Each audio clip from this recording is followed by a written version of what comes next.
quando a PAC se constituiu no seu início, sabia-se o que é que se queria da agricultura. Queria-se que se produzisse alimento. E hoje o problema é que a Europa não sabe o que é que quer da política agrícola comum.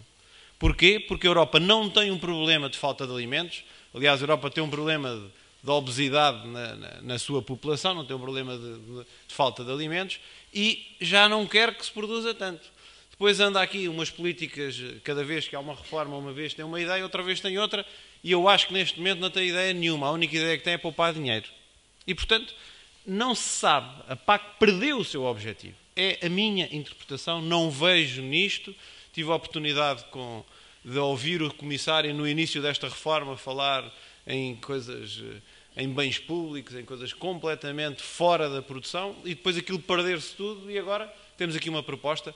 Eu não vos vou fazer aqui todo o sistema de pagamentos, que é mais complexo, o professor Avilés já falou nele, vou-vos falar apenas nos aspectos que são mais difíceis para Portugal e para os agricultores portugueses, e qual é a posição da CAP sobre eles. É isso que eu vou tentar-vos transmitir aqui nos próximos 10 ou 15 minutos. Primeira questão, dinheiro, pagamentos diretos. Isto que aqui está é a Europa quer dizer que dentro de cada país o dinheiro tem que ser repartido igual por todos os agricultores, mas entre países, os alemães e os franceses querem ficar a ganhar mais do que os portugueses. E, portanto, este é o primeiro problema, é o dinheiro. Depois eles dizem, bom, mas a gente paga mais e lá o nosso custo de vida é maior. E o agricultor que está na Estónia ou na Letónia recebe aí 5 ou 7 ou 8 vezes menos do que recebe na Alemanha. E eles dizem, bom, mas o alemão tem um carro mais caro, precisa de mais dinheiro. Este é o primeiro problema. E aqui, aquilo que nós propomos é que haja uma redistribuição igual em todos os Estados-membros. Isso também sabemos que não é possível hoje ser feito, não é possível agora, amanhã, fazemos essa redistribuição, e aquilo que propomos foi aquilo que o professor Avilés há pouco referiu, que até 2028, pode parecer muito longe, faltam 14 ou 16 anos, mas eu relembro-vos só isto. Desde que nós entramos, em 86, até hoje, a gente nunca se conseguiu aproximar 1 euro por hectare dos alemães ou dos franceses. Termos uma meta em 2028 era muito bom. Aquilo que a Comissão propõe é uma coisa que é uma aproximação que são 7 ou 8%. Portanto, esta é a diferença, aquilo que nós pretendíamos, e a Comissão retirou isto, porque é evidente que os outros não querem, não é? Quem está a receber não quer receber menos. Esta é a nossa proposta, é que houvesse uma divisão, se estabelecesse uma meta e daqui até 2028 fôssemos aproximando os pagamentos por hectare. Sabemos que é complicado, mas essa é a nossa proposta em termos de redistribuição. Aquilo que a Comissão propõe é uma pequeníssima redistribuição de 3% no máximo, que a Portugal vai dar tal como está a proposta, 8%. A segunda coisa que é muito curiosa é que a Comissão, entre os Estados-membros, diz, bom, a gente tem tempo, não está com pressa de pôr isto igual, mas dentro do Estado-membro quer todos os agricultores a receber o mesmo. Portanto, a proposta, aquilo que prevê é isto. Para se fugir a isto, o Estado-membro tem que criar regiões diferentes. Não sabemos o que é que Portugal vai decidir, se vai arranjar regiões, se não vai. Parece-nos complicadas as regiões numa primeira abordagem, mas é preciso fazer cálculos, é preciso o Ministério da Agricultura trabalhar sobre os cenários para ver o que é que isto dá.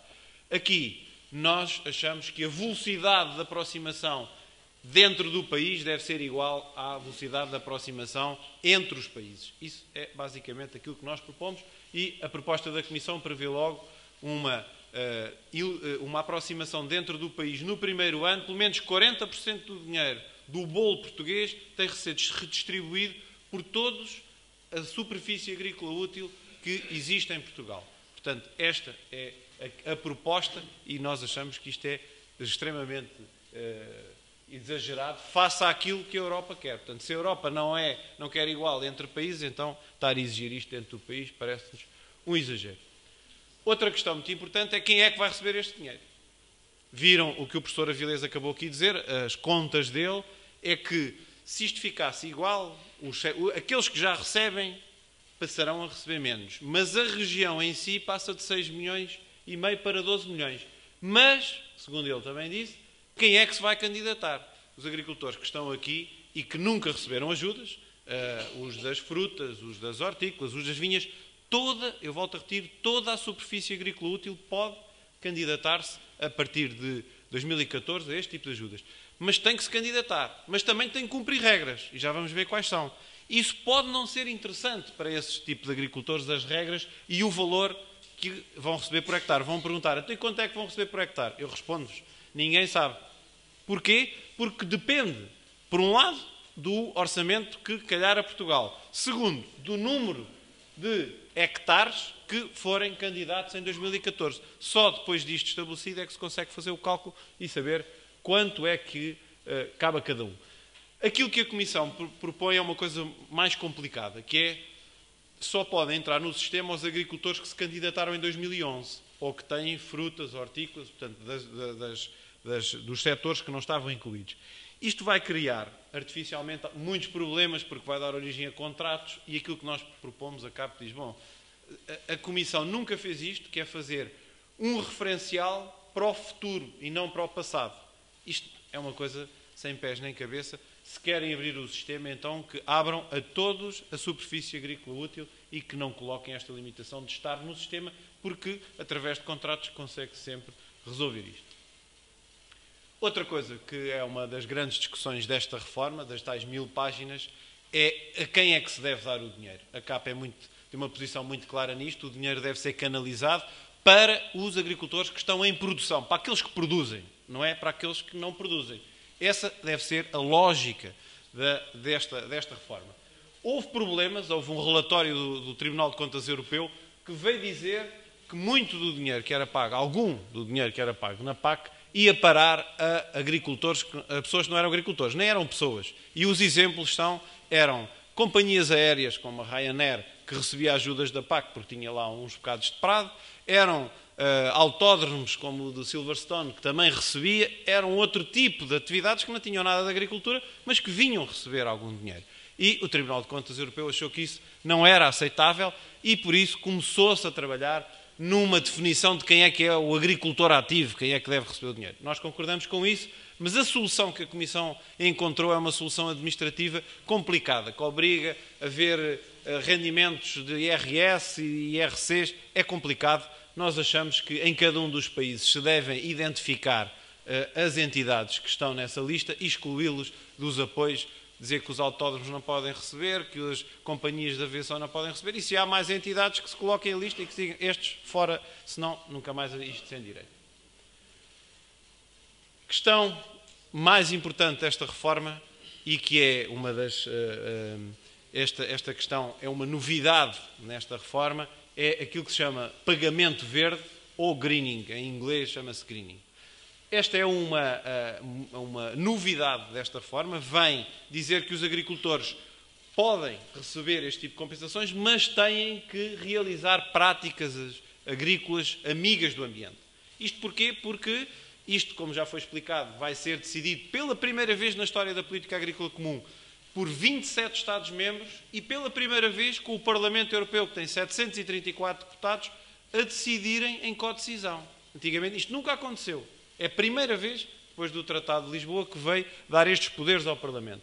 E dos 734 deputados, são 20 ou 30 ou 50 ou 70, não sei quantos, são poucos, que são agricultores. Os outros não são, nem são de outros setores. E acham todos muito bem que se pratique uma agricultura amiga do ambiente. Só que aquilo que está na proposta é que 30% do montante anual do agricultor tem que ser destinado ao greening, para medidas ambientais. O problema que isto coloca é que estas medidas ambientais não podem vir causar mais um custo ao agricultor. Senão, quer dizer, estão-me a dar uma compensação, mas estão-me a exigir coisas que eu ainda vou gastar mais dinheiro e elas não são voluntárias. Este greening é obrigatório para todos aqueles que aderirem ao sistema. Os senhores já estão a pensar, então se eu tiver aqui um pomar de maçãs, o que é que eu tenho que fazer? Pois essas regras estão ainda por definir, mas tenho que fazer alguma coisa, senão não tenho direito a essa ajuda. Agora, não se pode arranjar um tipo de exigências que custe muito dinheiro, senão, quer dizer, não compensa essa situação. Aquilo que nós propomos nesta matéria, aqui começa um problema, e este é o grande problema, por exemplo, das frutas e das hortícolas nesta reforma.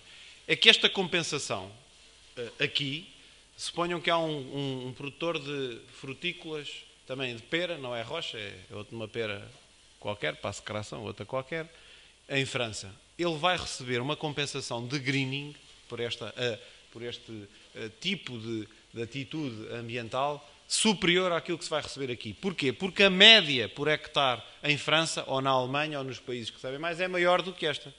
E isso já é uma desvantagem para quem aqui está. Quando não estamos a falar nem de produção, nem de quilos produzidos, nem nada. Estamos a falar num determinado tipo de prática que seja boa para o ambiente. O que é que a CAP vem propor? Isto não é aceitável, como não é aceitável que um prado com 1 hectare aqui em Portugal receba 5 vezes menos do que um prado na Bélgica ou na França. E aquilo que nós propomos é isto. O greening, este pagamento verde, que não tem a ver com produção, porque todas estas ajudas, porquê que vocês estão a pensar, mas porquê que um francês recebe 5 vezes mais do que recebe o português? A explicação é muito fácil, porque este sistema foi montado nas produções, era uma compensação à produção que eles tinham. E, na realidade, havia produções em França que eram superiores às nossas, por isso é que eles recebiam mais. Mas isso agora acabou. Se é para o ambiente, 1 hectare de pastagem produz o mesmo efeito para o ambiente aqui ou na Bélgica. Então, recebam todos o mesmo. É essa a proposta que a CAP faz e não se paguem diferenciadamente quando não há aqui uma questão de produção envolvida nesta matéria. Também, as regras do greening são regras complicadas. Obrigam-nos nas terras aráveis a fazer 3 culturas. Essas 3 culturas, em agricultores, pensem que é um agricultor, como vimos aqui, a grande maioria tem abaixo de 5 hectares, fazer 3 culturas em 5 hectares. Não estamos a falar de quem tem vinhas ou pomares, estamos a falar de quem tem terra arável. Ter que fazer 3 culturas e ainda guardar 7% como área ambiental. Isto não é execuível numa área de 5 hectares. Portanto, andamos daqui a bocado, estou a fazer uma cultura aqui do tamanho deste palco. Portanto, há aqui coisas que, do ponto de vista prático, não são execuíveis e que têm custos muito elevados e que nós criticamos. Também pedimos aqui uma situação, é que estas coisas do ambiente depois começam a não ter grande lógica. Portugal tem mais de 20% da área do território nacional considerado como uma área ambiental protegida, que é a Rede Natura 2000. Ora, se isso já existe no país, se uma das características da agricultura portuguesa é a policultura, que são pequenos agricultores e que não há grandes extensões da mesma cultura, isto para Portugal não tem justificação e achamos que é um custo desproporcionado, como estamos aqui a dizer, e injusto obrigar as pessoas a fazer essas 3 culturas, e isto é muito pesado. Os países do Norte também estão totalmente contra isto. A Dinamarca e a Finlândia fizeram uma carta à Comissão porque têm uma grande parte do ano com neve nos seus terrenos, não têm tempo para fazer 3 culturas, nem aquilo dá tempo para isso. Portanto, há muita gente contra isto, há muitos países contra isto e há muitos países contra os 30% que acham que é exagerado.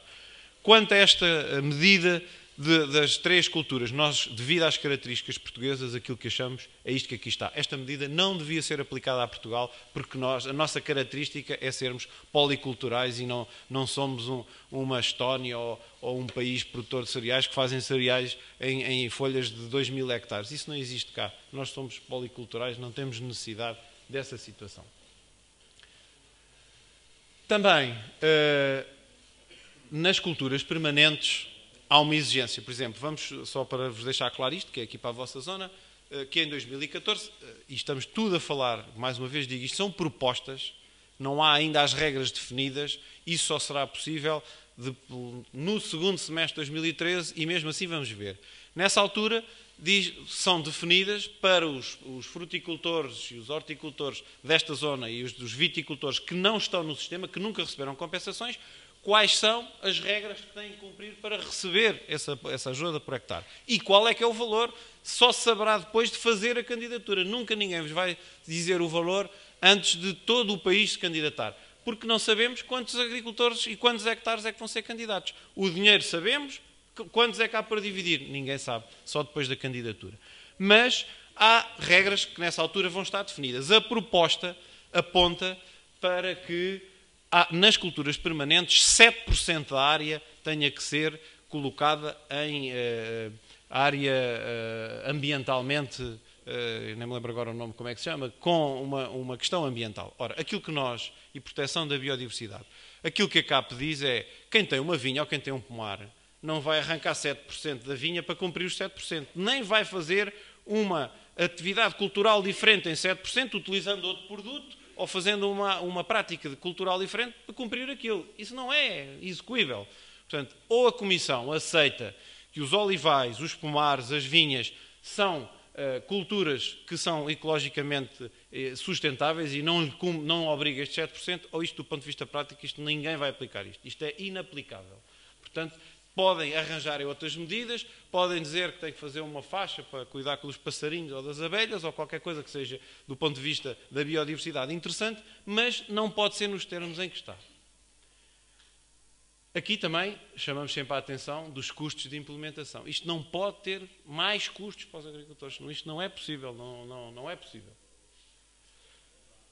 Aqui é uma questão técnica, eu nem vou aqui chocar nela, tem a ver com os apoios ligados. Isto é uma coisa que tem a ver, as vacas, o arroz, o tomate têm pagamentos ligados.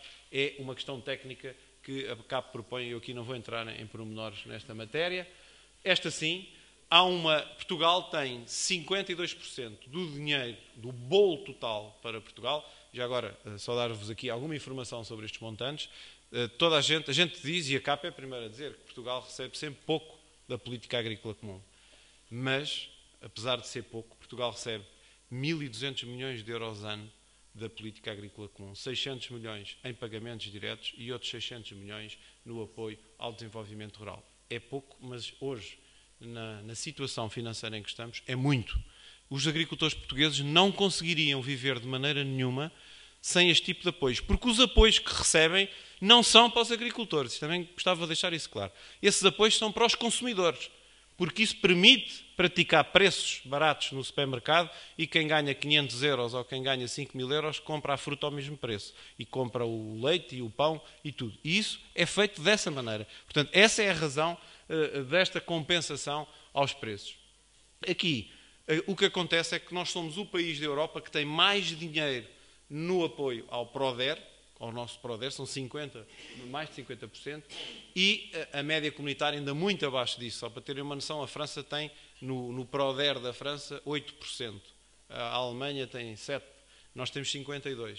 E o que estamos aqui a tentar a pedir, e esta proposta permite que se tire dinheiro dos pagamentos diretos ao agricultor para reforçar os PRODERs desses países, nós estamos a pedir o contrário, porque nós temos muito dinheiro neste segundo pilar e os PRODERs portugueses têm uma comparticipação do Orçamento de Estado. Como todos sabemos, a dificuldade de dinheiro que há no Orçamento de Estado é aliviar um bocado isso e o dinheiro ir diretamente para o agricultor.